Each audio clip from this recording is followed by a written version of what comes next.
어떻게 우리 프로그램 순서대로 하면은 대릭 선생님부터 발표를 하시면 될 것 같거든요. 먼저 발표를 시작을 하도록 하겠습니다. 자, 준비를 해주시죠. 이 밑에 보면은 화면 공유 있거든요. 화면 공유. 이걸 자기가 이렇게 누르시면은, 화면 공유할 그 파워포인트라든지 여러 발표할 저기가 있으니까 그걸로 화면을 공유를 해주시면 저희가 그 화면을 보면서 발표를 들을 수 있어요. 자, 그럼 대릭 선생님 먼저 시작을 해주시죠. Okay, 네, I'll start my presentation. 예, All right, okay. Here. 화면 공유, 예. Okay, PowerPoint here. So I'm talking about the environmental Kuznetsov model time series application in Cameroon. Case study municipal solid waste management in Douala City in Cameroon. And here, so solid waste management is a huge problem and challenge for the government in the developed and developing countries. And there is an adverse effect, especially in like low income economies. There's a problem of solid waste management. So many governments are struggling to provide basic services to tackle this problem. And globally, like 2.01 billion tons of municipal solid waste are generated annually. And then we have here, we've seen that waste generation and income level, they are related. So like waste collection is a critical step for the waste management. Like in sub-Saharan Africa, collects about 44% of the waste, while Europe and Asia and other developed countries collect more than 90% of the waste. So we have high income here, collection is like over 90, and the low income economies collection of waste is very low. And so for the environmental Kuznetsov model provides a relationship between the environmental degradation and the income per capita of the economy. So this study, we apply this model to see where Cameroon is in the environmental Kuznetsov model, and then also the willingness of people to pay for the environment. So here, municipal solid waste in low-income economy is expected to rise. So it's a burden. And then there is the finances. There is not enough money to finance the waste management in these countries. And also there's limited technology. So technology is so limited that there's high dumping activity and unsustainable solid waste management in the developing countries like that. So there's low correction rate and also a lot of there's serious environmental problems that affects the health of people and also animals and cause a lot of economic and welfare losses in these countries. And we know that decreasing environmental pollution and ameliorating city livability is an objective of the Sustainable Development Goals. So we need to decrease the environmental degradation. So ecological footprint and human development index can help us to track like the sustainable development progress. So we can know this through the ecological footprint, which is the measure of like the population's demand for the nature. And then here, so Cameroon is a lower middle income country with a population of over 25 million people, and it's located in West Africa. And there's a lot of flooding there because of solid waste not properly managed. Gutters are blocked by plastic, so there's a lot of plastics in the gutters that is causing a lot of solid waste problems. And then citizens sticks with using plastic, which is cheap, and that is why they use a lot of plastic, and it's causing a lot of floods. And so the economic growth as well as changing consumption patterns is causing a lot of environmental problems in the Cameroon. All right, so now the problem now is that the low-income economies in the Douala city live in areas poorly served by the municipal solid refuse services, and then 75% of the population doesn't have enough waste collection. And then the budget, there's a small tax, and then the budget is limited by the state to create a platform where they can collect this waste. And then most of the budget comes from the state, like 85% of the finance is from the states, and citizens are just they're accustomed to this collection, and they don't participate, like they cannot pay. So this study, we want to know like if people can pay some money to the environment so that they can take care of the solid waste, it will be much better. So I try to track this. So like there is in the Douala city, there is increased international trade, limited technology, accompanied by inadequate collection of disposable solid waste, which is affecting changing the environment adversely in many ways. So plastic waste, for example, is buried in the soil, which is changing the soil texture, and it's causing a lot of erosion, which is an environmental issue there. All right, so here for the research questions, we say, where is Cameroon in the environmental Kirchner curve model? And are people in Cameroon willing to pay for the environmental cost? If not, what environmental policies can be put in place by the government such that people enjoy better environment? And so here we have the aim is to analyze, apply, and evaluate the position of Cameroon in the environmental Kirchner curve model in order to provide stakeholders, policymakers, and government with strategies to address the environmental degradation in the country. So thereby helping to put policies that the government can put in place so that they tackle this problem. And then also we want to know where Cameroon is when it comes to the environmental degradation, so that we want to know the citizens' willingness to pay for the environment, thereby enhancing the sustainability of such environmental programs. And also want to know Cameroon's willingness to pay for environment and to devise policies that will help vulnerable households cope with environmental hazards. So this is the rationale of study, because people, there's limited budget, and then there's a lot of poor solid waste management, and this amount of waste is being generated, and then people cannot pay enough money. So we want to know how much, if they can pay for the environment, then it will be much greater.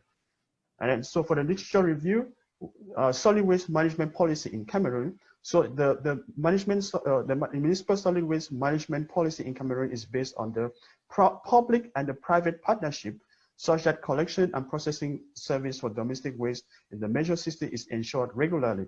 So there was first, like, because of the failure of this policy, they had to outsource the management of solid waste by first Douala city and then Cameroon for over 10 years. And then also there's decentralization, like the government create like other councils that will be able to help in the management of municipal solid waste. So the city councils were created based on the decentralization of this policy. And then also we have NGOs and international bodies have helped to counter this problem, but these NGOs have failed because of poor equipment. They don't have enough equipment to counter this problem. And then also there was an emergency social program to clean the environment, but this has failed because the government couldn't handle it properly, and also there was lack of finances and lack of equipment. So I'm just going to rush down the literature review so that I'll go to the result. And then so here, methods of waste disposal. So there's a lot of open dumping, and then there's a lot of burning. So when there's a lot of burning here, like this picture, they burn the waste, and then it causes like a release of carbon dioxide and other pollutants into the atmosphere. And then also the awareness of e-waste in the country is low. Like e-waste technology is rapidly growing, but there's a lot of e-waste. So the awareness is a little bit low. So people need to know, so that they know that it is very toxic to use this e-waste like that. So the company, mobile telecom companies like MTN Cameroon and Ericsson, they launched an operation to take back the e-waste. So they try to manage the e-waste like that in the country. And then here, so there are legal and social and financial challenges that are making it hard to formulate the environmental laws. So environmental laws are weak there. So public awareness and public participation is vital for the effective implementation of solid waste management. So public participation and public awareness is very vital for solid waste management, which is why we have to evaluate the willingness of citizens in Cameroon to pay for the environment and to see the overall participation on the awareness in the environment. So we use the environmental Kirchner curve to achieve this. And so this is the environmental Kirchner curve here. So we have environmental degradation and income level. So like when people become more wealthy, they have higher income, so they can pay for the environment. And so environmental degradation will go down like that. So like that, so it's like there's a turning point and then it goes up and then comes down like that. Like so this is the environmental Kuznets curve, and so we're gonna try to check this out. So Cameroon is a developing country and the economy is still growing, and then the citizens in Douala and Yaoundé, Limbe are expanding and growing fast, and then there's increased urbanization, industrialization, and commercialization, and of the business environment is also growing. So this is causing a lot of solid waste being generated daily in the country. So the actions that have been taken is the president of the country tried to address a problem in the global climate change summit in 2015, and then also the ministers are sanctioning companies that are deviating from environmental laws, and so there are also sensitization campaigns to guide about the environment. And so here I'm just good. And then there is this company, Hisacam, is this hygiene and sanitation company that is actually doing a great job right now, trying to take a lot of waste from the country. But it is not enough. So we need to know if people can pay for the environment so that they can help us to clean the environment more. All right, so I'm just going to, the conceptual framework for this study, the research methodology and the research design. So this is the conceptual framework. It has two people, the stakeholders and the household. And then there's also an informal sector. So like this. So the stakeholders like local government, household, and formal and informal sector like that. And then they have political, legislative, institutional, and sociocultural, and economic and technical aspects that are being put in place by these parties in order to tackle the problem of solid waste in the country. So this is the conceptual framework of this. And then here, the study area is Douala, Cameroon, because there is a lot of industries in this region, and these industries are producing a lot of what? Industrial waste. And also the population is so much. Douala is the most populated city in the country, and so the waste generation there is so high. And also it is the capital of the CEMAC region, like the Central African countries. It is the city of Douala is the capital.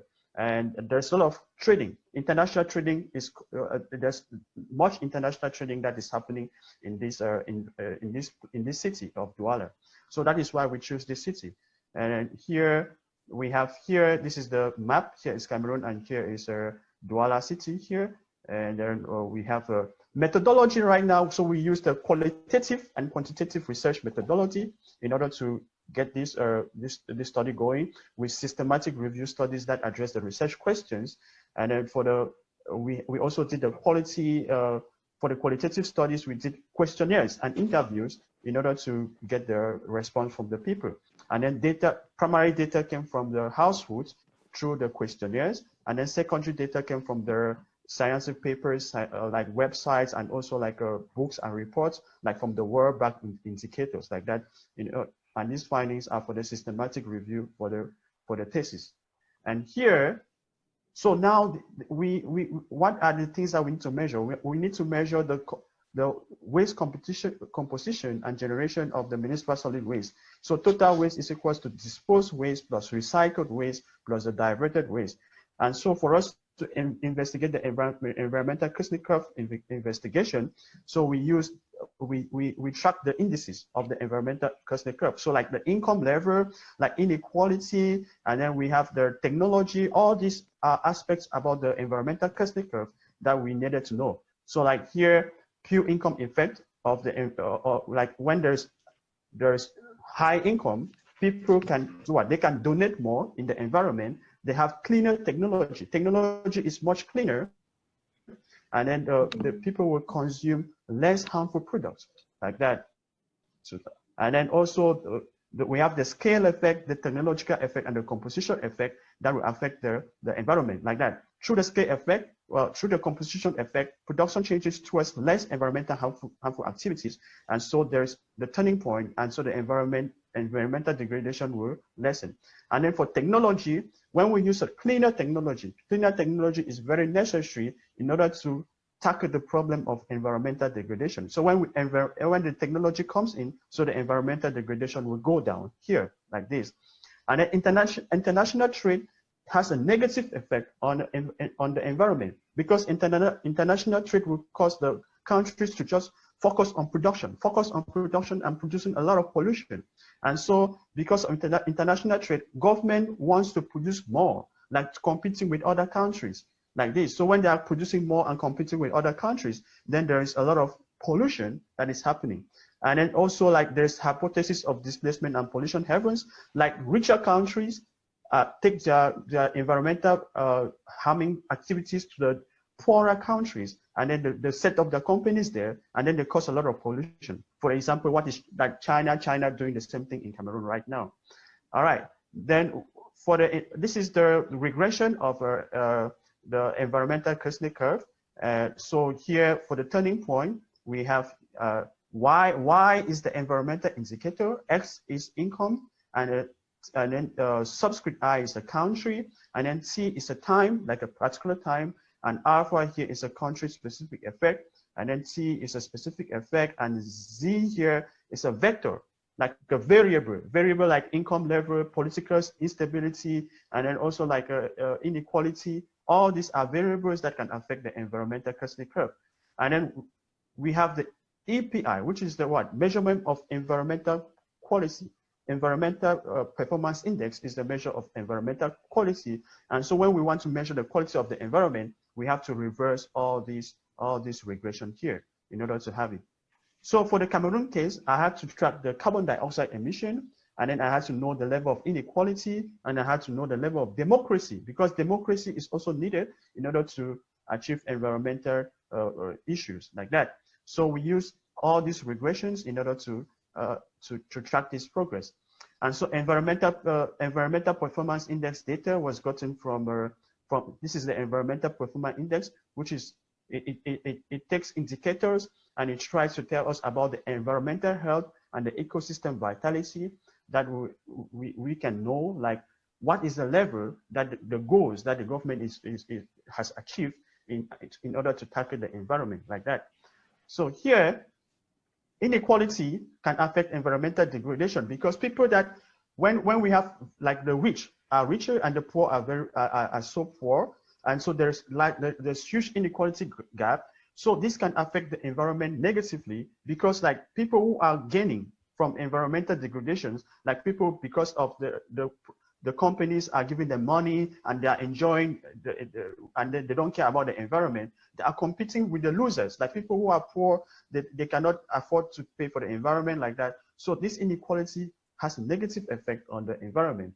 So and also willingness to pay depends on your income level. If you are wealthy, you can pay for the environment. If you are not wealthy, you cannot pay. So inequality is a vital thing when it comes to the environmental degradation. Then democracy and political atmosphere is very important for the to tackle the environmental cause, because democracy helps to raise public awareness, and also people's needs are better represented in the democracy rather than in a political autocracy.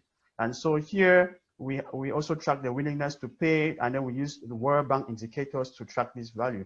And then we use the contingent valuation method in order to have our questions, open-ended questions, in order to get the willingness of people to pay for the environment.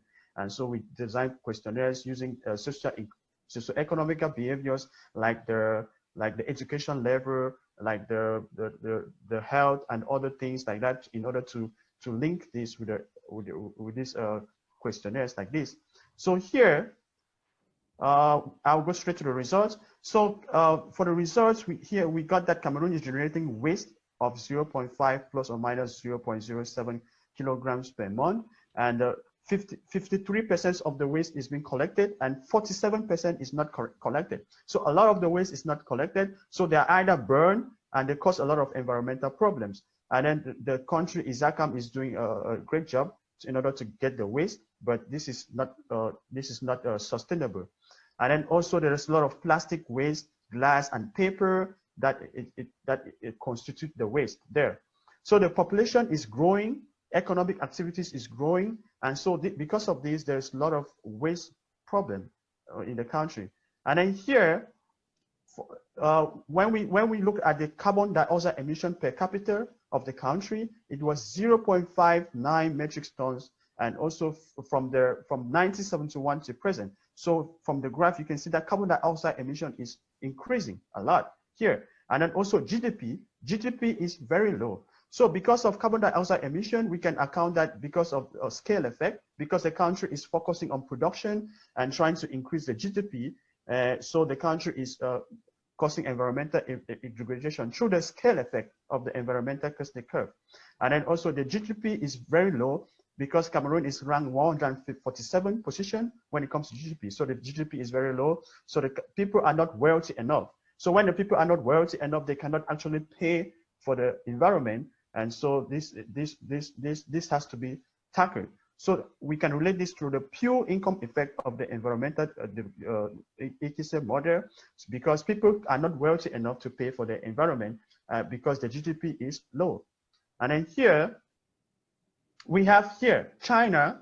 There's a lot of international trading happening in Douala City. So many international companies from China, Spain, France are in the country doing international trading activities, and they are polluting the environment because the environment and the environmental laws there are so weak. And so like China is like the country is gets some aid from China, and then China brings its company to the countries, and then China is causing a lot of pollution in the country like that. So because of this, we can say this is the pollution heavens hypothesis of the environmental degradation, because now China shifts its production to poorer Cameroon, and then they try to pollute the environment and without polluting their own country in China. So this is the problem here in the pollution heavens hypothesis of the environmental degradation model. So here, and then the democracy. So like when we looked at the level of democracy in the country, we saw that the country is not a democracy. We have from the polarity 4 index in the polarity 4 index is actually minus 0.5, which is a close anarchy. But actually, the country is more of dictatorial autocratic monarchy, because the president of the country has been in power for over 36 years. So just one president over 36 years is no democracy. So there's no democracy, and also like there's one party that is causing the elections are being rigged, and there's no free and fair elections, and also human rights are not being respected in the country. And if you cause some problems like protesting, the soldiers going to shoot on the protesters like that. So this is not a good environment to champion the environmental cause, because if you speak up about the environment, you can get jailed, and you can go to the government can jail you. So the Cameroon is rated not free. It is not the free, like freedom of speech and freedom of expression by the Freedom House annual survey. So Freedom House annual study shows that the political atmosphere is not free in Cameroon. So these situations shows that autocratic dictatorial regimes of such conditions, they cannot enhance the political rights and freedom of information, and so they cannot promote the cause of the environment of the environmental interest groups. And so public awareness and environmental legislation are being discouraged because of this political atmosphere in the country. And then also inequality. So inequality, there is high level of inequality in the country. So here, the human inequality coefficient and inequality Gini index level of Cameroon, it shows that it is at 34.1%. So the country is ranked 26 in the world when it comes to inequality. So inequality is so high. And because of high inequality, it affects the environment negatively, because the losers, people who are gaining from the environment, are competing with the winners of the environment, people who are actually gaining from the environmental degradation like that. And then here, we track the willingness to pay for people of the environment by the citizens. And so we said 45 years, the average household was 45 years old, and 81% of the people were willing to pay, and the amount they were willing to pay was just like $0.9, which is so low. So maybe the government needs to check on this so that they can make a collection fee to the people, so that they can get the collection fee that can help to tackle the environmental cost. So we did a contingency violation, contingency theory to get this data here. And then here, the country's environmental performance index is so low, like it's 40.81. And the low scores indicate that what? There's still need for the countries to enhance their sustainability effort. So they have to achieve their sustainability effort. Like what? Reducing, like especially cleaning the air, protecting biodiversity, reducing greenhouse gas emissions. And also the country is focusing there's a lot of wars, like the Anglophone regions and the Boko Haram is causing a lot of problems, and it's causing the environmental performance index scores to go low. So these studies found that the significant variables like education, environmental awareness, and waste collection is very necessary in order to get the willingness of pay for people. And then here, so now what are we recommending? So now the recommendation here, I'm recommending that we should first reduce the waste, and then we have to reuse the materials, and then also we have to recycle them. And then also per capita income needs to increase, because GDP is so low. So the government needs to increase the per capita income so that people, when they become wealthy, they will be able to pay. They'll be able to pay for the environment. And when they pay for the environment, then they can get more technology. Cleaner technology can be used, and then there will be more funds available to tackle the environmental problem. And then here also I'm recommending that the government should make a collection fee, waste collection fee from the and then also educational campaigns. Educational campaigns are very necessary to create the awareness and sensitization of the households. So there's education. People need to be educated so that they will know the environmental degradation awareness, like that. And then I also recommend that democracy has to prevail. For example, South Korean democracy is an example that the government of Cameroon can copy, like an example, so that they can champion the environmental cause. Because democracy, there's no democracy there, so there's no freedom of speech, and then the people that are gaining from the environmental degradation are competing with the losers, and then also so democracy needs to be put in place in the country to strengthen the environmental laws, like that. So for the policies that can be put in place in order to strengthen environmental laws, the country needs to address the fragmentation of lack of focus, and then they have to provide real incentives to businesses, like that.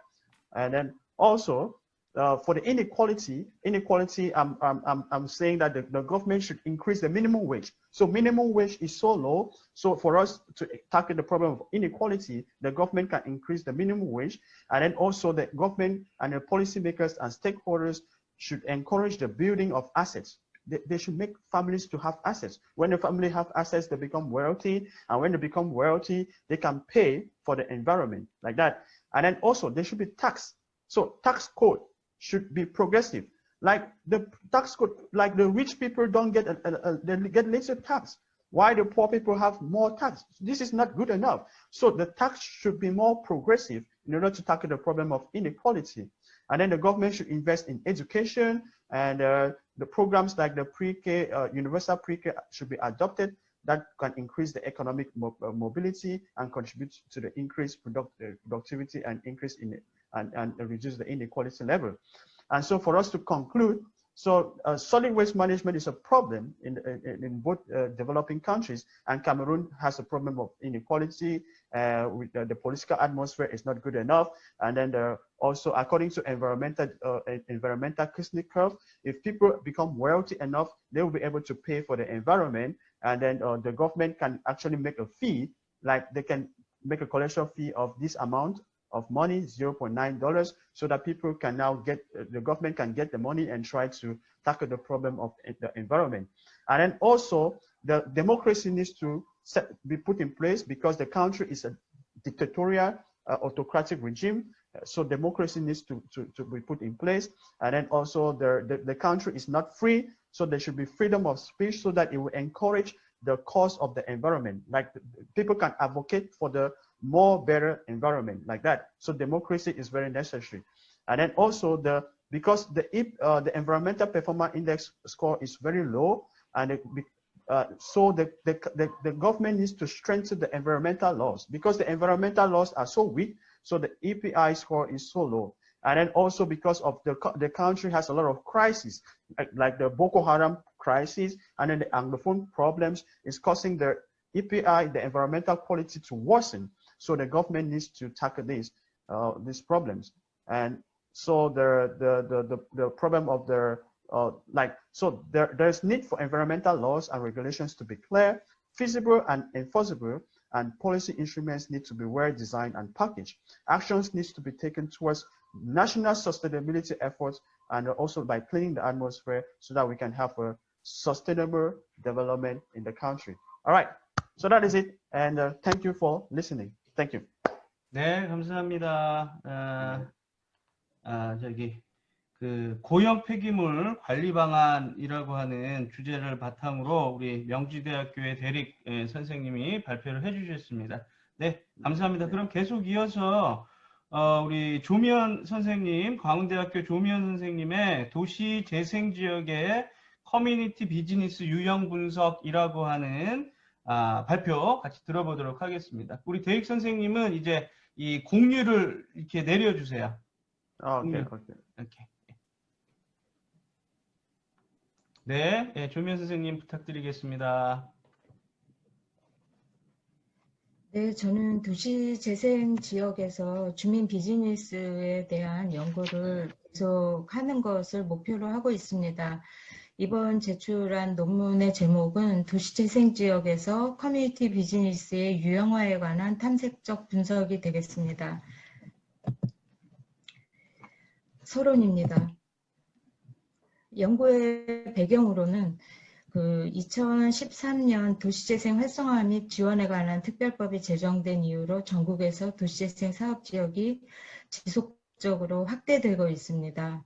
또 서울은 2011년 도정법의 개정 이후부터 주민 참여형 주거 재생 사업을 시작으로 해서 다양한 유형의 도시재생 사업이 진행되고 있고, 현재 2020년 8월 현재 도시재생 사업 지역이 7개 유형의 205곳에 이르고 있습니다. 이러한 도시재생을 지원하기 위해서 정부는 약 5년간의 마중물 사업을 지원하고 있고요. 국토교통부는 그 주체로서 마을관리협동조합을 육성 지원하고 있고, 서울시의 경우는 서울도시재생기업 CRC라고 해서 도시재생기업을 육성 지원하고 있습니다. 그럼에도 불구하고 도시재생의 과제가 커다란 과제가 남아있는데, 결국은 자리분양, 마중물 사업 이후에 자리분양이라는 그 과제를 안고 있습니다. 이 자리분양을 통해서 지역사회의 지속적인 재생을 추진하기 위해서 주민들이 주민 비즈니스를 경영하고 있는데, 이러한 많은 어려움들이 특히나 짧은 마중물 사업 기간, 그리고 이 짧은 기간 속에서 당연히 경험이 부족해지고 또 경영 능력의 미숙함 등 이런 많은 어려움들이 자리분양이라고 하는 과제를 달성하는 데 있어서 큰 난제로 작용하고 있습니다. 연구의 목적은 도시재생과 커뮤니티 비즈니스에 대해서 정의하고 특성을 분석해서 로컬리티의 욕구를 찾아내고 주민들의 욕구를 바탕으로 해서 활성화 계획에 반영된 커뮤니티 비즈니스를 유형화하고 특징을 분석하는 것이 목적입니다. 이를 바탕으로 도시재생 지역의 커뮤니티 비즈니스의 발전 방안을 도출하고자 합니다. 공간적 범위는 서울형 도시재생 활성화 사업 지역 중에서 2단계 지역으로 잡았습니다. 2단계 지역 중에 근린 재생형 중 일반 근린형과 주거지 지원형 6개 지역을 공간적 범위로 하고 있습니다. 방법은 선행 연구 및 문헌 탐구를 했고요. 또 사례 분석 및 관련자 심층 인터뷰, 주민 인터뷰를 진행했습니다. 이때 사료 분석의 근거 자료로는 확정 고시된 대상지 도시재생 활성화 계획을 활용했습니다. 다음 이론적 고찰입니다. 도시재생의 개념을 도출하는 데 있어서 크게 세 가지의 이 논거들을 가지고 왔는데요. 도시재생 활성화 및 지원에 관한 특별법에서는 도시재생에 대해서 지역 자원을 활용하여서 경제적, 사회적, 물리적, 환경적으로 활성화시키는 것이 도시재생이다 정의하고 있습니다. 국토연구원 같은 경우는 점진적으로 경제사회, 환경 등 전반에 거쳐서 현재보다 나은 상태로 개선해서 지역 공동체를 형성하는 것으로 정의하고 있습니다. 피터 로버츠 외는 도시관리적, 주택정책적, 사회경제적 관점을 동시에 고려하는 통합적 접근 방식의 개념이라고 정의하고 있습니다.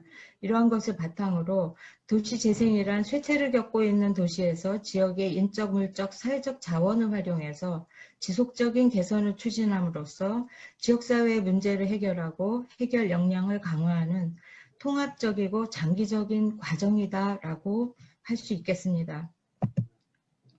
커뮤니티 비즈니스의 개념을 정의했습니다. 최영출 외는 그 지역 공동체가 주체가 돼서 지역에 안고 있는 문제를 공동으로 해결하는 과정에서 경영수법을 차용하고 그 이익을 지역사회에 환원하는 사업이라고 정의하고 있습니다. 호소우치 노부타카는 지역 커뮤니티를 기점으로 주민이 친밀한 유대관계 속에서 주체적으로 운영하는 사업이라고 정의하고 있습니다.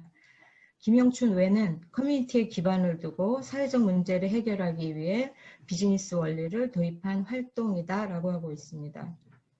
결국 커뮤니티 비즈니스는 제한된 지역의 범위에서 해당 지역의 커뮤니티가 주체가 되고 영리, 비영리적 활동으로 수익성과 공익성을 동시에 추구하는 것을 통해 지역사회의 문제를 해결하고 커뮤니티의 발전을 추구하는 활동이다라고 할 수 있겠습니다. 이러한 도시재생과 커뮤니티 비즈니스의 정의를 바탕으로 해서 공통적 특성을 도출해낼 수 있었습니다. 첫 번째 특성으로는 도시재생과 커뮤니티는 지역사회의 문제 해결이라는 공통의 목적을 가지고 있다라고 하는 것입니다. 특히 지역사회에서 필요는 있지만 그 투자 가치가 충분치 않아서 민간의 그 자연발생적인 투자가 이루어지지 않는다거나 또 예산상의 이유로 공공의 투자가 이루어지지 못해서 그 주민의 불편이 지속되고 삶의 질이 저하되는 곳에 적극적으로 개입해서 문제 해결을 모색하는 그 영역이다라고 할 수 있겠습니다. 두 번째 특성으로는 이 도시재생과 커뮤니티 비즈니스의 주체가 커뮤니티에 속한 주민, 주민 공동체 등 구성원이라고 하는 공통적 특성을 가지고 있습니다. 다만 도시재생은 그 주체의 성장 경로나 구역에 대해서 커뮤니티 비즈니스보다 엄격한 규정을 가지고 적용하고 있고요.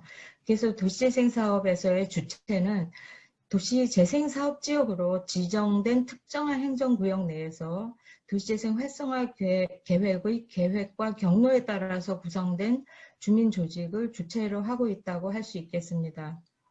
세 번째 특성으로는 그 도시재생과 커뮤니티 비즈니스 둘 다 대상 지역이나 공간적 범위가 한정적이라고 하는 공통적 특성이 있습니다.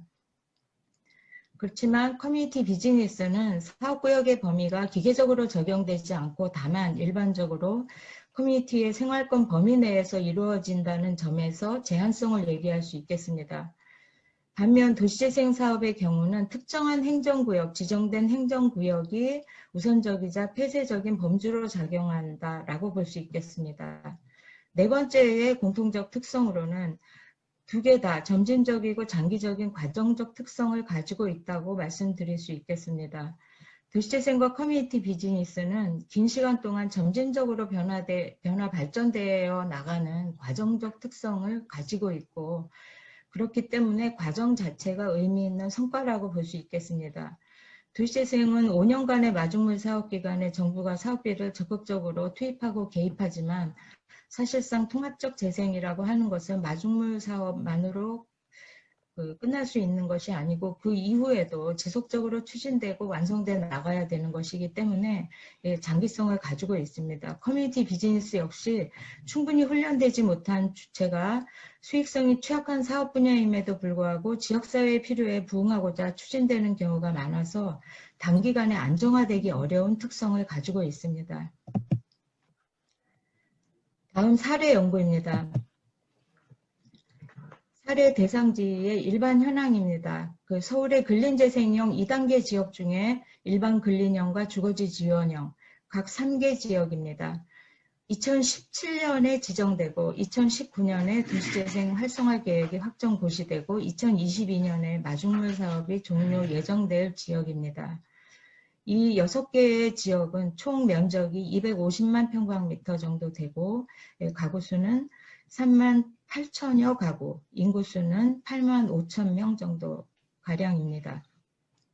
건축물의 노후도 평균은 78.25%라고 볼 수 있겠습니다. 사례 대상지의 구역계 일반 현황입니다. 사례 대상지 주민 심층 인터뷰의 내용입니다. 이 인터뷰를 통해서 주민들이 그 주민의제로 뒤에 나올 주민의제의 불편들이 그대로 반영되고 있는 것을 알 수 있습니다. 사례 대상지의 그 노후도 현황입니다. 사례 대상지의 주민의제입니다. 이 주민의제를 그 물리환경 분야와 사회경제 분야 두 가지의 분야로 구분했는데 그 하늘색으로 표시된 것은 6개 지역 전 지역에서 공통적으로 이 선택된 그런 제기된 주민의제이고요. 그 회색 부분은 6개 지역 중 5개 지역에서 주민들이 제기한 그 의제입니다. 이러한 주민의제를 바탕으로 해서 도시재생 활성화 계획이 어떻게 수립되는지에 대한 수립 과정에 대한 안내입니다. 주민의제, 지역의제는 활성화 계획에 반영하도록 되어 있고요. 도시재생 활성화 계획이라고 하는 것은 도시재생 활성화 지역에 대하여 국가 지방자치단체, 공공기관 및 지역 주민 등이 지역 발전과 도시재생을 위하여 추진하는 다양한 도시재생 사업을 연계하여 종합적으로 수립하는 실행 계획이라고 할 수 있겠습니다. 이러한 주민들로부터 도출된 지역 의제가 도시재생 활성화 계획의 커뮤니티 비즈니스의 형태로 계획되어 있습니다. 사례 대상지의 커뮤니티 비즈니스의 유형입니다. 시설 운영관리 사업과 콘텐츠 사업 두 가지의 분야로 구분했습니다. 간단히 살펴보면 이 커뮤니티 비즈니스의 유형으로 계획된 것을 사업의 운영 방식으로 구분해 볼 때 시설 운영 관리가 4개, 제조 생산이 3개, 소매가 2개, 서비스가 2개라고 할 수 있겠습니다. 이걸 다 합치면 10개가 넘는데요. 항목을 넘는데 특히 마을 공유부엌이라든가 반찬가게라든가 이러한 것도 마을 카페, 도시농업 이러한 것들이 사실은 제조와 생산, 서비스를 동시에 갖추고 있기 때문에 전체 수량은 10개를 넘고 있습니다. 분석 결과입니다. 주민의제를 분석해 보면 물리환경 분야의 7개 항목 중에서 5개 항목을 6개 지역 전체에서 제기하여 현재 주민들이 생활에서 불편함을 겪고 있는 요소를 확인할 수 있었습니다. 그 5가지는 노후한 주택과 담장 및 골목길 정비, 주차 문제 해결, 주민 거점 공간의 조성, 쉼터와 생활 편익시설의 조성, 도로 안전, 안전한 밤거리 등을 확인할 수 있었습니다. 사회경제 분야의 8개 항목 중에서 1개 항목을 6개 지역 전체에서 제기했는데요. 그 내용은 일자리 창출입니다. 이를 통해서 노후 저층 주거지 주민들의 경제적 욕구를 확인할 수 있었습니다. 그 외 5개 지역에서 다양한 프로그램과 돌봄의 운영, 4개 지역에서 생활쓰레기 처리, 공원 정비, 공원 내 화장실 설치, 시장 및 골목 상권 활성화, 지역 자원 및 공동체 인식 제고 등을 지역의 의제로 제기하고 있습니다. 커뮤니티 비즈니스의 유형에 대한 분석 결과입니다. 시설 운영관리 사업 분야 4개 항목 중에서 6개 지역 전체가 비즈니스로 계획한 것은 1개 항목으로 앵커시설 운영관리입니다.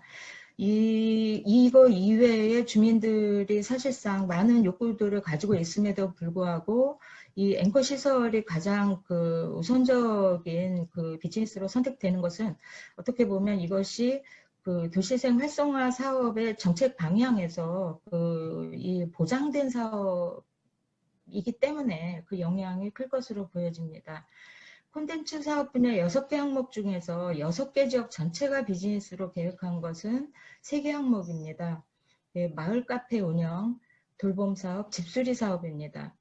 5개 지역에서 계획되고 있는 사업이 공용주차장 위탁 운영, 녹지 및 휴게시설 운영관리, 마을 공유부엌, 반찬가게 등으로 나타나고 있어서 우리 주민들이 수익형 사업에 대해서 많은 고민들을 하고 있다는 걸 알 수 있겠습니다.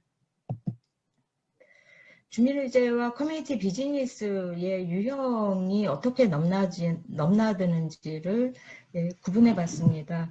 이를 통해서 알 수 있었던 것은 대부분의 주민의제가 그 활성화 계획의 수립의 방향에 맞춰서 대부분의 주민의제가 비즈니스로 계획되고 있는 것을 알 수 있었습니다. 가장 많은 접합점을 갖는 항목은 앵커시설 운영관리와 일자리 창출입니다. 그래서 앵커시설 운영관리로는 6개가 집중이 되고 일자리 창출로는 9개가 집중이 돼서 결국 주민들이 여러 가지 그 활동 또 비즈니스를 계획하고 수행하면서 결국은 그것이 일자리 창출로 수렴되기를 희망하고 있고 실제로 그렇게 계획을 세우고 있다라는 것을 알 수 있겠습니다.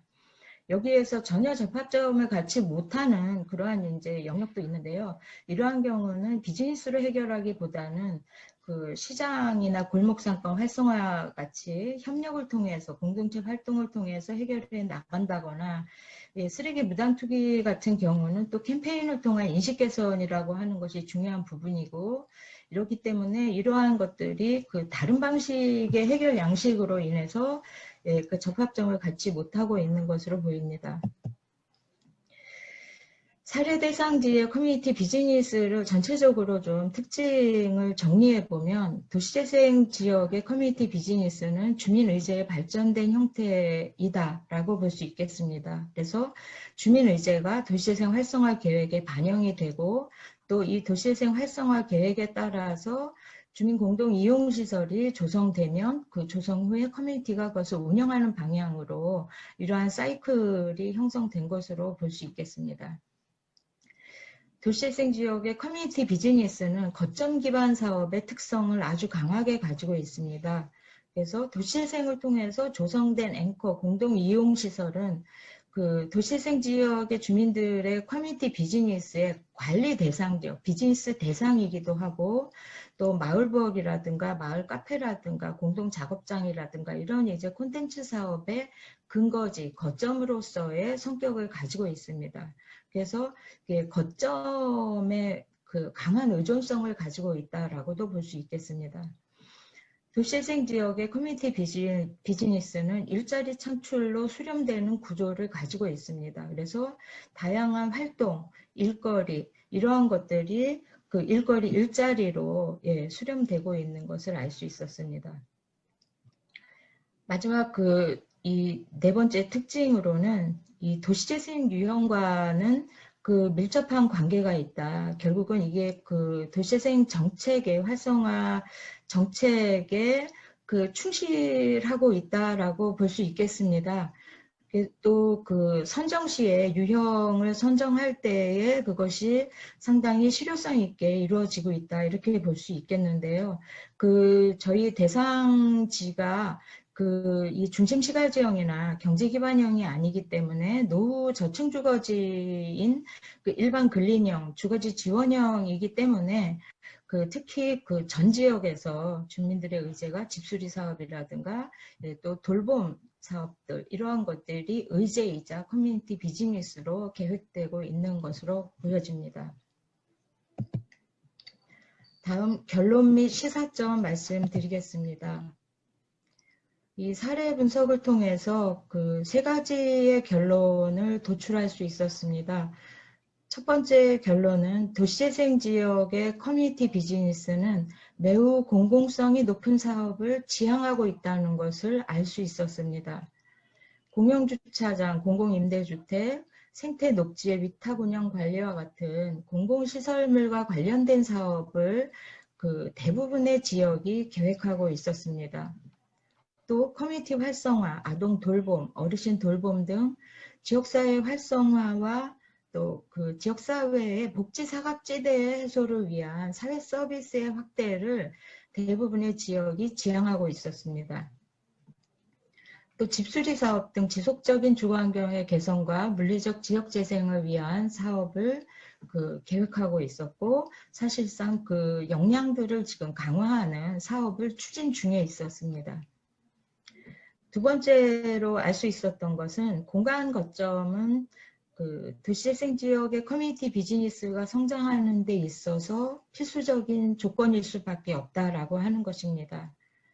그래서 주민 비즈니스의 대상으로 주민 공동 이용 시설들, 앵커뿐만 아니라 공영 주차장, 공공 임대주택, 공원 등이 비즈니스의 대상으로 그 타겟팅 되고 있고요. 또 그뿐만 아니라 마을 카페라든가 공유부엌이라든가 돌봄사업, 공동작업장 등 이런 콘텐츠 사업들도 사실상은 그 공간이 앵커에 탑재됨으로 해서 그 사업의 근거지로서의 이 공간 거점이라고 하는 것이 그 필수적인 조건이다라고 볼 수 있었습니다. 그래서 그 현재도 그렇게 추진되고 있지만 현재 정부나 자치단체가 실행하고 있는 거점 시설에 대한 무상사용 승인은 도시재생 지역의 커뮤니티 비즈니스가 성장하는 데 있어서 현재 단계에서는 필수적인 조건이다라고 볼 수 있겠습니다. 세 번째 결론은 선례가 없는 창조적 과정이라고 하는 것입니다. 도시재생 지역에서 과거에 여러 가지 이제 커뮤니티 비즈니스나 이러한 것들이 시도된 적이 있고 시도되고 있고 또 완주같이 성공적으로 이제 이 성과를 내고 있는 곳도 있지만 도시재생 지역에서 커뮤니티가 통합적인 마을 관리를 위한 비즈니스를 수행한 선례가 없는 상태에서 현재 도시재생 지역의 주민들에게 요구되는 그 주민 비즈니스 이후에 마중물 사업 이후에 지속적인 재생의 추진 주체라고 하는 그 주민들은 상당히 큰 그 부담을 가지고 있고 역사적으로 우리나라에서 선례가 없는 그러한 이제 과업을 부여받고 있습니다. 그래서 새로운 어떤 길을 개척해 나가는 창조적인 개척의 과정이다라고 할 수 있겠습니다. 이를 통해서 그 이후에 그 도시재생 지역의 커뮤니티 비즈니스의 발전을 위해서 그 시사점을 도출해 볼 수 있었습니다. 무엇보다도 지방자치단체 및 산하기관의 적극적인 지지와 협력이 필요하다라고 볼 수 있겠습니다. 우리 도시재생 지역의 그 주체들의 노력에도 불구하고 사실상 공영주차장, 공공임대주택, 위탁 운영 관리라고 하는 거는 그 이해관계자가 복잡하고 거쳐야 되는 절차가 많은 영역입니다. 특히 이제 대부분 이것에 대한 그 유지 관리, 운영 관리를 그 지방자치단체의 산하기관인 그 시설관리공단이 맡고 있는다거나 아니면은 SH, LH 이런 이제 그 기관들, 그 정부나 그 지자체의 산하기관들이 그 역할을 맡고 있는데 이러한 것들을 주민들이 수용 가능한 범위 내에서 적극적으로 주민들에게 그 권한을 위임하고 그 과정 속에서 주민들의 역량을 강화하고 주민들의 진정한 마을 관리의 방향으로 나가기 위해서는 사실은 그 조례 제정 또는 개정이라든가 여러 가지 이제 제도의 개선이 필요한 영역이어서 이러한 주민들이 공공성 높은 그 비즈니스를 지향하고 있는데 이것이 실행에 옮겨지기 위해서는 지방자치단체나 시설관리공단과 같은 산하기관의 적극적인 지지와 협력이 필요하다고 볼 수 있겠습니다. 두 번째 시사점은 도시재생 지역에서의 어떻게 보면 주체의 역량 강화와 관련된 문제인데요. 도시재생 지역의 커뮤니티 비즈니스가 성장하기 위해서는 지금보다는 훨씬 더 세부적인 성장의 프로세스가 필요하다고 볼 수 있겠습니다. 자립운영을 요구받고 있는 비즈니스 주체들이 마중물 사업 기관에 다양한 정부가 재정을 지원해주고 여러 가지 지원 체계가 갖추어져 있는 마중물 사업 기관에 다양한 실험과 훈련을 통해서 사업을 경험하고 비즈니스 역량을 강화해 나가지 않으면 사실은 현재 계획되고 있는 이 도시재생 지역의 커뮤니티 비즈니스 또 그 마중물 사업 이후에 그 주민이 주도하는 지속적인 지역 재생이라고 하는 것은 한순간의 꿈으로도 끝날 수 있다고 보여집니다. 그래서 이러한 도시재생의 목표가 실현되기 위해서 이것을 준비해 나갈 수 있는 또 역량을 강화해 나갈 수 있는 세부적인 프로세스의 설계가 필요하다고 보여집니다. 그래서 이러한 것들을 바탕으로 향후에는 도시재생 지역의 커뮤니티 비즈니스의 주체들의 실천에 도움이 될 수 있는 보다 실질적인 그러한 연구가 진행이 되어야 되겠다는 생각이 들고요. 그러한 요소로 이제 어떻게 이분들이 성장할 수 있겠는지 이러한 성장 요소 그리고 작동 원리, 사례 연구 등이 필요하다고 보여집니다. 이상으로 발표를 마치겠습니다. 감사합니다.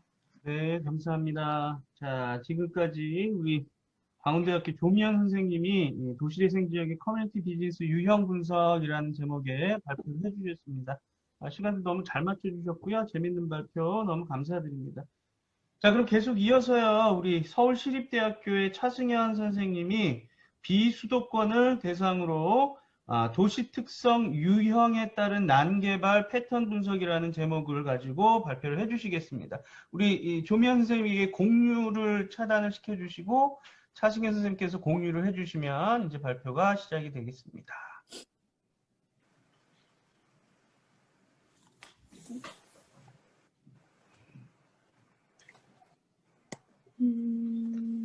줌 들어가시면 이렇게 포인터를 놓으시면 여기 화면 공유가 나올 거예요. 중간쯤에.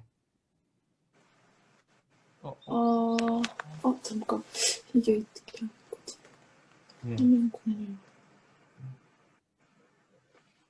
화면 공유를 누르시면은 선생님께서 파워포인트 켜놓으셨나요? 예. 네. 이거. 예, 이렇게 되면 됩니다. 네. 예. 네, 알겠습니다. 네. 그럼. 예. 네. 안녕하세요. 저는 서울시립대학교 석사과정 차승현이라고 하고 제가 발표할 주제는 도시특성 유형화 및 도시특성에 따른 난개발 패턴 분석입니다. 발표할 순서는 첫 번째로 연구의 배경의 목적을 살펴보고 그 다음으로는 선행연구 검토, 연구의 틀, 분석 결과, 마지막으로 결론 및 시사점 순서대로 발표하고자 합니다. 첫 번째 연구의 배경입니다. 90년대 국토이용관리법에 의해 도입된 준농립지역의 개발은 무질서하게 확산되면서 수도권과 대도시 지역의 기반시설의 부족, 도시경관의 맥락 단절, 구시가지 침체 등 여러 가지 도시 문제를 야기하였습니다. 수도권 및 대도시 위주로 진행되었던 난개발은 최근 저출산과 대도시권으로의 인구 유출로 인해 사회적 인구 감소를 겪고 있는 비수도권에서도 정부와 각 지자체에서 무리한 지역개발 등으로 인해 난개발이 발생하고 있습니다. 수요가 감소하고 있는 지역에서는 수도권 및 대도시권과는 상이한 난개발 패턴이 나타나고 있지만 정부와 지자체에서는 동일한 난개발 해결 방안을 제시하고 있어 난개발이 억제되고 있지 않은 실정입니다. 이러한 배경에서 전국적으로 도시 특성에 따라 난개발 패턴에 차이가 있는지 분석하고자 합니다. 두 번째로는 난개발 정의에 대해서 살펴보고자 합니다. 로프즈와 하넥스는 난개발을 밀도 개발, 토지 이용 간의 거리, 간선 도로변의 상업시설 위주의 개발, 승용차 의존적 개발 등 한 개 이상의 요소를 포함하는 개념으로 정의하고 있으며 진영화는 외부 불경제 효과 등 부정적 측면을 총칭하는 개념으로 계획 없이 이루어진 개발과 주변 경관의 미관과 조화를 이루지 못한 개발로 정의하고 있습니다. 또한 박종철은 무계획적인 토지 이용의 확산과 기성 시가지의 미개발 및 저개발 등 지속 가능한 개발을 저해하는 개발 형태로 정의하고 있습니다. 이처럼 난개발에 대해서는 다양한 정의가 있지만 국내외에서는 공통적으로 난개발을 도시의 무질서한 외연적 확산 및 점일 개발로 정의하고 있으며 국내의 경우 추가적으로 계획되지 않는 개발로 정의하고 있습니다. 난개발의 정의가 다양한 만큼 정의에 적합한 난개발 측정 지표가 매우 중요합니다.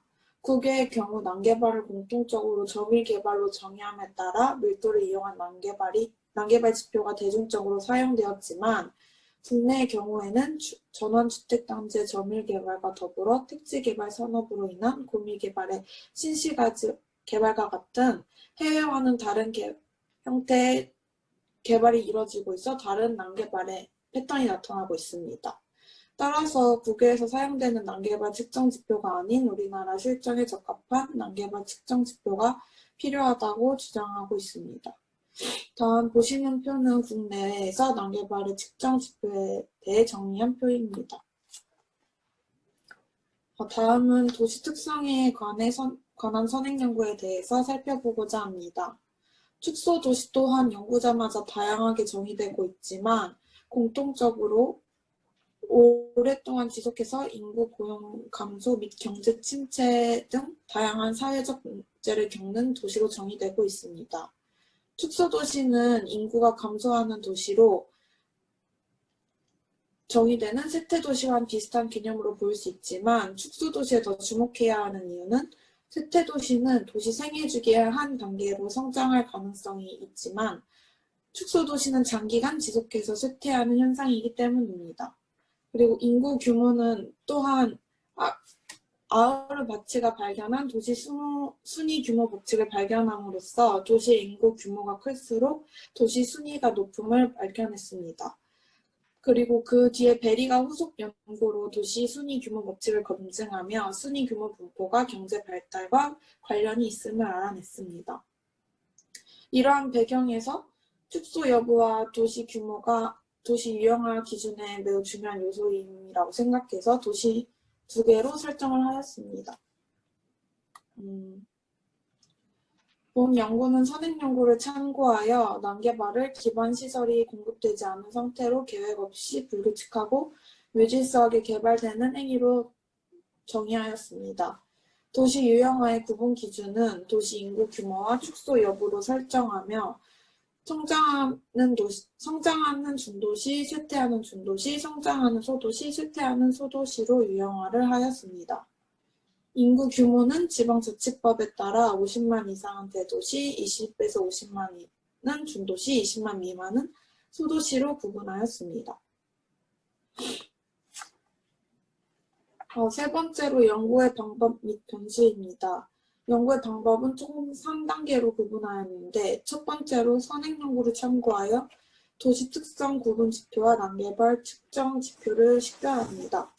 두 번째로 도시 특성 구분 지표를 이용하여 각 시군구를 유형화하고 마지막으로 난개발 측정 지표를 이용하여 각 유형별로 난개발 패턴의 차이가 있는지 이런 배치 분산 분석으로 비교 분석하고자 하였습니다.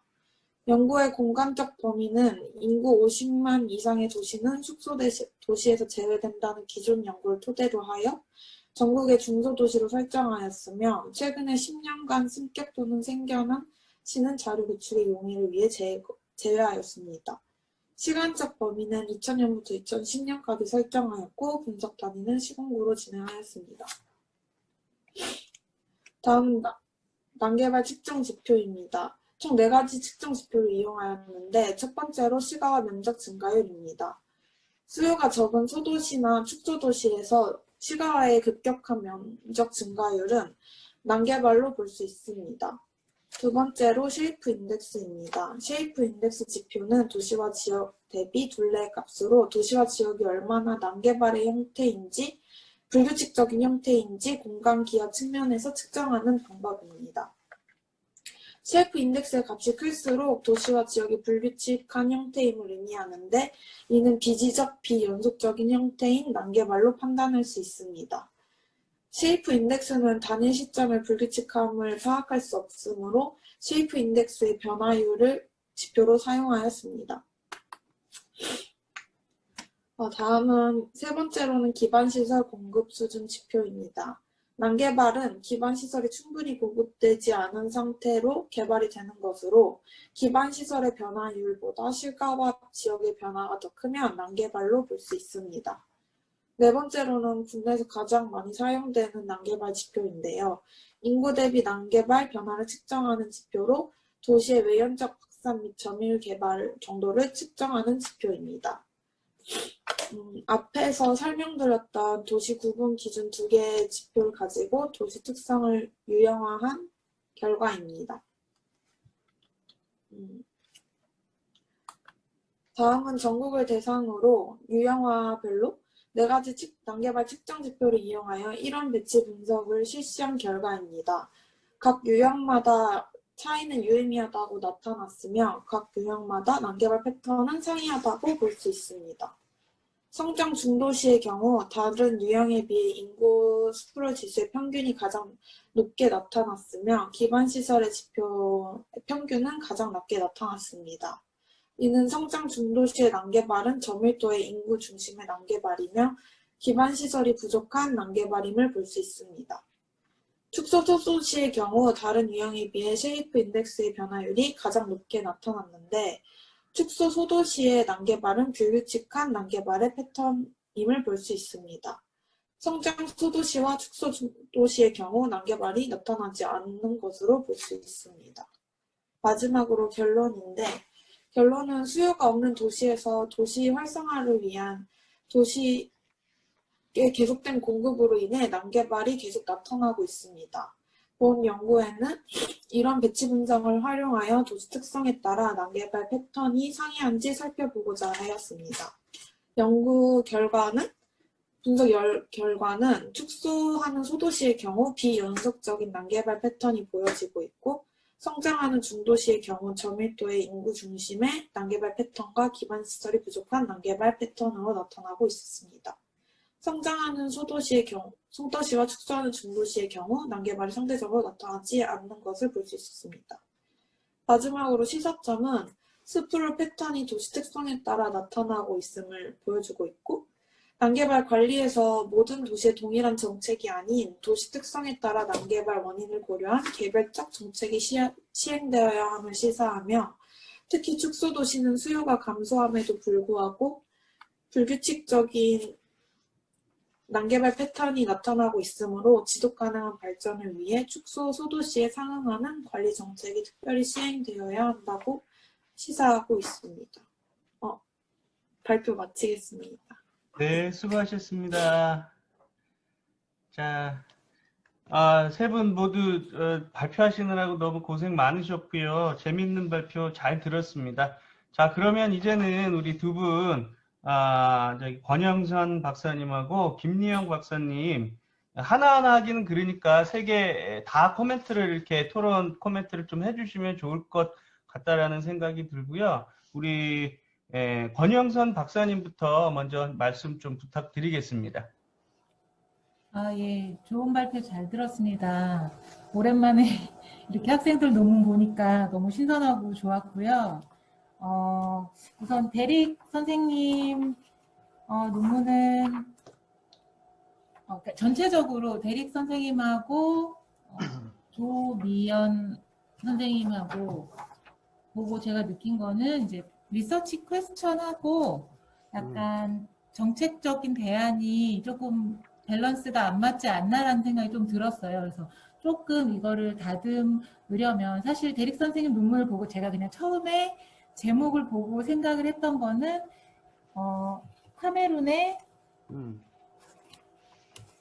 고체 폐기물의 이 한 임계점이 어디인가, 뭐 1인당 소득 수준에 따른 임계점이 어디인가를 알아보고 그거에 대한 정책 대안을 제시하려는 논문인가 하고 쭉 봤는데 결국 이제 레코멘데이션에 가서는 뭐 저기 캠페인을 잘해야 되고 리사이클을 많이 해야 되고 이런 쪽으로 이제 레코멘데이션이 갔단 말이에요. 그래서 그 부분이 좀 연결이 안 돼서 사실 뭐 제목을 조금 수정을 하거나 리서치 퀘스천에 맞는 레코멘데이션이 조금 들어가야 되지 않을까라는 생각이 조금 들었고요. 그리고 조미연 선생님도 사실 이 그냥 연구의 주 내용이 도시 재생과 커뮤니티 비즈니스를 비교해서 접합점을 찾는 그런 연구란 말이에요. 근데 결론 및 시사점은 연구에서 다루지 않은 얘기들이 상당히 많이 들어가 있어요. 뭐 지자체의 역할과 뭐 이런 부분들에 대해서. 그래서 그것들을 끌어내기 위한 이제 그 앞에 연구 내용이 없다면 뭐 설문을 하거나 뭐 인터뷰를 하거나 해서 조금 보완을 하거나 아니면 연구 내용과 아주 이제 적합한 얘기들만 조금 들어가게 정리를 좀 하는 게 어떨까라는 생각이 좀 들었습니다. 그리고 차승현 선생님 논문은 그냥 재밌게 봤습니다. 되게 그 지금 상황에서 사실 난개발 얘기를 우리가 안 한 지가 오래됐는데 이것들을 다 이제 유형별로 난개발 지수들을 다 수치화해서 고생 많이 했을 것 같아요. 재밌게 봤습니다. 네, 이상입니다. 네, 감사합니다. 자, 다음으로 우리 김미영 박사님. 네. 네, 그 세 분 발표 재밌게 잘 들었고요. 첫 번째 발표를 해주신 데릭탐의 연구 같은 경우에 제 분야하고는 좀 다소 상관은 없는 그 관련성은 좀 낮은 것 같아요. 그래서 근데 앞서 권선영 박사님께서도 말씀을 해주셨듯이 연구의 그 내용하고 그리고 제목 간의 그 약간의 그런 불일치 같은 게 좀 느껴졌고요. 물론 그 다음에 발표해 주신 조미연 선생님 발표 같은 경우에 내용 같은 경우에도 연구의 제목은 도시재생 지역의 커뮤니티 비즈니스 센터 유형 분석이라고 되어 있는데 어떻게 보면 이 수많은 그 도시재생 지역 내에 커뮤니티 센터들을 유형을 하고 그리고 그 각각의 유형별로 대하는 그 시사점을 마련하는 그런 연구가 아닌가 싶었는데 발표해 주셨던 내용들을 살펴보면 좀 그런 부분들이 좀 다소 좀 약하지 않았나. 그러니까 일반적인 그런 유형에 대한 그런 분석들과 각각의 시사점이 아니라 일반화시키는 오히려 더 일반화시켜서 그 좀 시사점을 제시해 주신 그런 논문이었던 것 같고요. 그래서 좀 이 연구의 내용과 그리고 제목 간에 좀 일치시키는 그런 작업들이 좀 필요할 것 같고 그리고 또 추가적으로 이 연구 같은 경우에 굉장히 또 중요하고 함의가 있는 내용 거는 분명한 것 같고요. 그리고 이 연구에서는 그런 그 대상이 되는 사례지에 대해서 왜 그런 것들이 그 많은 그 수많은 대상지 중에 적절한 대상지가 되는지 그런 부분에 대한 설명과 그 지역에 대한 그 유형별로의 그 설명들 그리고 거기에 각각에 맞는 대안들을 마련해 주시면 더 좋지 않았을까라는 생각이 들고요. 그리고 마지막으로 그 발표해 주신 비수도권을 대상으로 한 도시 특성 유형에 따른 난개발 패턴 분석. 그리고 이전에 그 한참 90년대 말과 2000년대 초에도 난개발과 관련된 연구들이 상당히 많이 이루어졌었던 걸로 기억이 되고요. 그리고 또 고양시 같은 경우에도 이런 난개발의 문제들 같은 경우에도 좀 중요한 문제로 좀 부각이 되는 편이에요. 그런데 이 연구가 좀 많은 분석들을 통계적인 분석을 해가지고 시도를 하신 부분은 굉장히 좀 좋았던 것 같아요. 그렇긴 하지만 이 연구가 가지고 있는 기존 연구와의 차별성, 물론 비수도권으로 대상으로 한 난개발과 관련된 연구들은 그렇게 많지는 않았던 것 같지만 기존 연구와의 그 차별성, 그리고 어떤 것들이 차이가 있었는지, 그리고 이 측정 지표와 관련해 가지고 조금 더 이 분석의 단위라든지 이런 부분에 대해서 좀 설명이 있었으면 좋았을 것 같고요. 그리고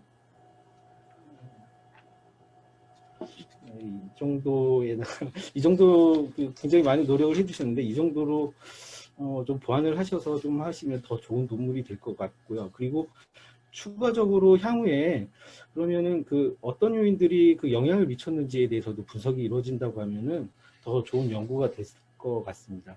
네, 이상입니다. 네, 감사합니다. 토론자분들께서 좋은 말씀 해주셨고요.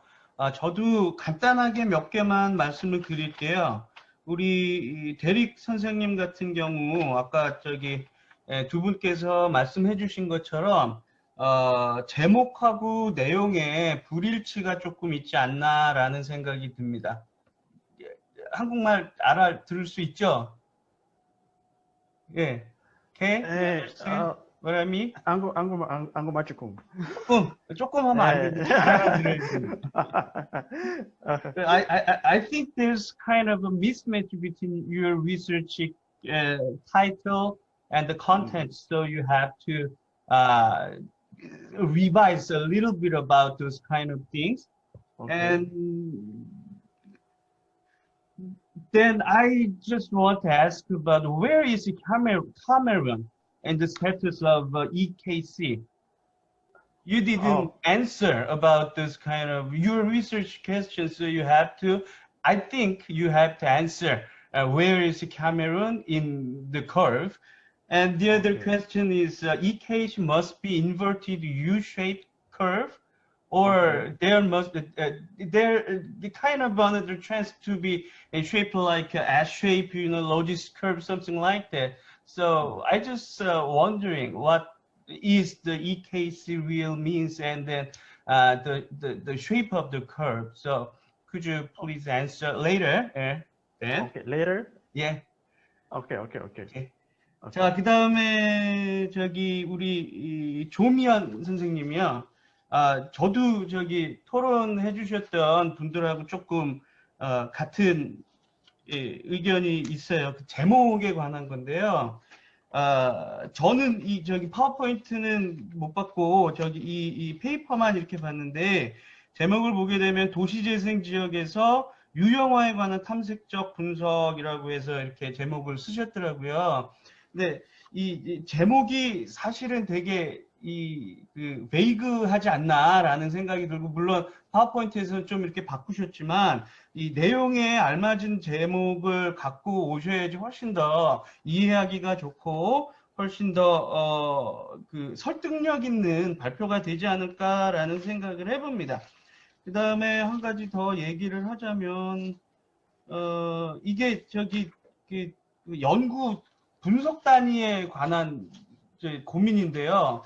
사실은 여기 보게 되면은 도시 재생하고 커뮤니티 비즈니스라고 하는 것을 이렇게 1대1로 같은 레벨로 놓고 이렇게 분석을 하신 것 같아요. 근데 제가 생각하기에는 제가 맞는지 안 맞는지는 사실은 확신은 없지만, 도시 재생이라고 하는 개념은 사실은 커뮤니티 비즈니스라고 하는 개념보다는 훨씬 크지 않나라는 생각을 하거든요. 따라서 이렇게 1대1로 놓고 비교를 하게 되면은 관점 자체가 조금 이게 고려가 이 분석에 대한 크기에 레벨에 대한 그 고려가 좀 필요하지 않을까라는 생각을 조금 한번 해봤습니다. 그리고 또 여기 페이퍼의 5페이지에 나오는 커뮤니티 비즈니스에 관련된 정의를 이렇게 적어 주셨는데, 이 앞에서 나온 커뮤니티 비즈니스 개념보다 마지막으로 정리해 주신 커뮤니티 비즈니스 개념이 너무 넓어요. 사실은 너무 넓어서 이게 거의 모든 것을 다 커뮤니티 비즈니스라고 이야기를 할 수 있지 않을까 싶은 생각이 들긴 하거든요. 그래서 그런 점들을 조금 수정을 하고 이렇게 레벨을 조금 나눠서 다시 한번 연구하신 내용들을 지켜보시면 보다 새로운 관점들이 하나 조금 더 나오지 않을까라는 생각을 해봅니다. 자, 마지막으로 우리 차승현 선생님 좀 재밌게 잘 읽었고요. 그 다음에 여러 가지 이 내용을 바탕으로 그 뭐 난개발과 뭐 여러 가지 내용을 쭉 정리를 해주셨어요. 근데 이게 그 오버 디벨롭먼트라고 하는 용어를 쓰셨더라고요. 근데 일반적으로 스프롤이라고 하는 말을 많이 쓰는데 오버 디벨롭먼트라고 하는 용어를 쓰신 뭐 특별한 이유가 있는지 궁금하고요. 그 다음에 도시 특성에 따른 유형화 이렇게 해서 보여주셨는데, 이거는 발표할 때 여기 설명을 조금 해주셨는데, 어떤 식으로 성장 중도시, 소도시는 구별이 되는데 성장하고 축소하는 것에 대한 제가 잘 못 들었는지 아니면은 뭐 이해가 잘 안 되는지 모르겠지만 성장과 축소를 어떻게 구별을 했는지 라고 하는 것에 대한 설명을 조금 더 해주셨으면 좋을 것 같고, 그 다음에 아노바에 대한 그 통계적인 분석에 있어서 사실은 통계적 과정에서 이게 저기가 조금 필요하거든요. 등분산 분석 같은 거를 조금 해야 되는데, 이게 보게 되면은 개수가 7개, 58개 막 이런 식으로 나눠져 있어서 이게 등분산 분석을 하면 어떤 결과가 나올지 라고 하는 것이 조금 궁금해요. 따라서 그거를 조금 해야 되지 않을까 싶은 생각이 들고요. 다른 거는 괜찮을 것 같은데 저기 기반 시설 지표 구분에 따른 도시 유형별 차이를 보게 되면 이거는 저기 포스트업 분석이 사후 분석이 조금 필요하지 않을까 싶은 생각이 들거든요. 그거는 혹시 하셨는지에 대한 궁금점을 한번 여쭤보고 싶습니다.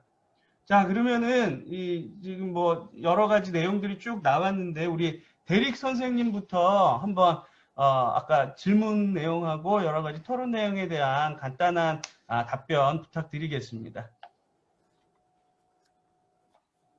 네. All right. So your question is where Cameroon is? Yeah. So the country there is no democracy.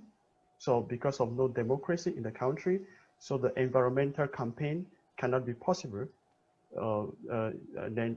Like advocacy for environmental quality is not possible in an autocratic or authoritarian regime, because the president is in power for 36 years, and because of that, there is power is in one person's hand, and the other opposition party are being shot by and killed by the military. So when you talk and you oppose the government, so they can kill you. There's no human rights. Human rights in the country is not fully recognized. So this is the situation that is causing the like there's no democracy in the country. And democracy is very important for the environmental quality, because through democracy there can be more public awareness, and then the environmental cause can be championed by the public awareness and education and freedom of speech, and talking about it, and sensitization campaigns can be launched in this type of settings. So Cameroon, where is he in the as far as democracy is concerned in the EKC model, is that there is no democracy, and then also inequality. Cameroon has high level of inequality. So many rich people and so many poor people. So the inequality gap is so much that because of inequality gap, the people who are at the top, they benefit from the environmental degradation and the pollution, and the people who are poor don't benefit from the environment. So there's a clash between the rich and the poor. So because of inequality, then the environmental like the environmental cause can be championed in the country. So Cameroon inequality is so high. And then when it comes to per capita income, the country ranking in the per capita income is so down. So because per capita income in Cameroon is so down, so the people's standard of living is not, they are not wealthy enough. So people are not comfortable to pay. So they can pay for the environment to have like better technology, cleaner technology can be used, R&D technology can be used to champion and take care of environmental degradation. Like take for example Korea. Korea uses a lot of technology, and that people the citizens are willing to pay for the environmental quality. And so because of this, Cameroon in the EKC model, where it comes to inequality and per capita income, is a very low and very poor, and also the standards of living is literally poor. So people are not wealthy to pay for their environment. And then when it comes to the now we have inequality, we have per capita income, then we have democracy, and then we have freedom of speech. So the annual survey of Freedom House says that Cameroon is a country that is not free. So you are not free to say anything. You are not free to do certain things. If you do certain things, then you're going to go to jail. So because of this, it doesn't help in the championing that like advocate for the environment.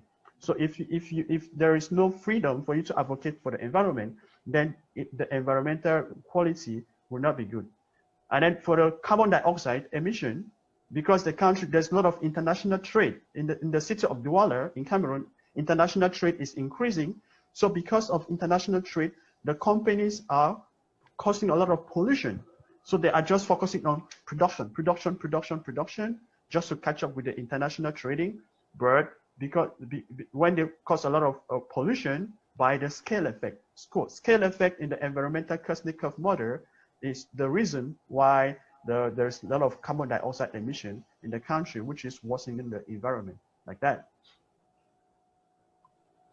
And then, yeah, so there are other issues that we can talk about, but it will take long and long. So, but whatever the case, I think democracy is needed. The inequality needs to reduce, and then also the people needs to get some money. There should be a fee that people can pay in order to leverage their environmental Kuznetsov like that, so that environmental degradation will reduce. Okay, thank you. 감사합니다. 네, 조미연 선생님 한번 말씀해 보시죠.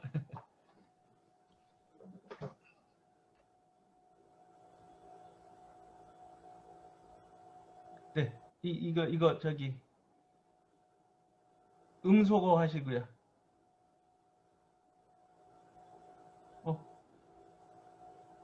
어디로 가시는데? 네. 예. 네, 우선 코멘트 예, 잘 참고해서 논문을 더 발전시키도록 노력하겠습니다. 네, 네. 네, 다만 이제 그 도시재생과 커뮤니티 비즈니스에 대해서는 네.